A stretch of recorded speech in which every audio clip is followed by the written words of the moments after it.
Hello everyone, আজ তো শ্রাবণ মাসের দ্বিতীয় সোমবার। আমি কিন্তু সমস্ত কিছু রেডি করে নিয়েছি পুজোর জন্য। সাথে কিন্তু বাবা ভোলানাথের আপদ উদ্ধার স্তবটাও পাঠ করব বলে বইটা নিয়ে নিয়েছি। এবার কিন্তু বাবা ভোলানাথের মাথায় আমি জল ঢেলে নিলাম। দেখো, দুধ, গঙ্গা জল সব কিছু দিয়ে 3বার বাবার মাথায় জল ঢেলে নিয়েছি। এরপরে কিন্তু সাদা চন্দন মাখিয়ে বাবাকে 3টে বেলপাতাও দেখো আস্তে আস্তে করে অর্পণ করে দিলাম। আর বেলপাতা অর্পণ করে দেওয়ার পরে কিন্তু আমি বাবা ভোলানাথকে দেখো সুন্দর একটা আকন্দর মালা দিয়েছি, সাথে ধুতরা ফুল আর 3 রকম ফলও অর্পণ করেছি।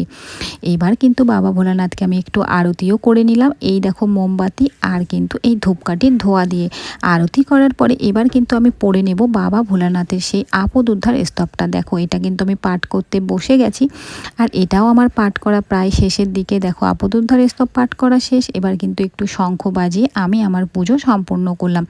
এবার আমাদের ছোট্ট ঠাকুরঘরটাকে তোমাদের একটু ঘুরিয়ে ঘুরিয়ে দেখিয়ে দিলাম। দেখো, এখানে অনেক রকম ঠাকুর রয়েছে। ভিডিওটা কেমন লাগলো জানিও, আর ভালো লাগলে অবশ্যই কিন্তু একটা লাইক করে যেও। টাটা।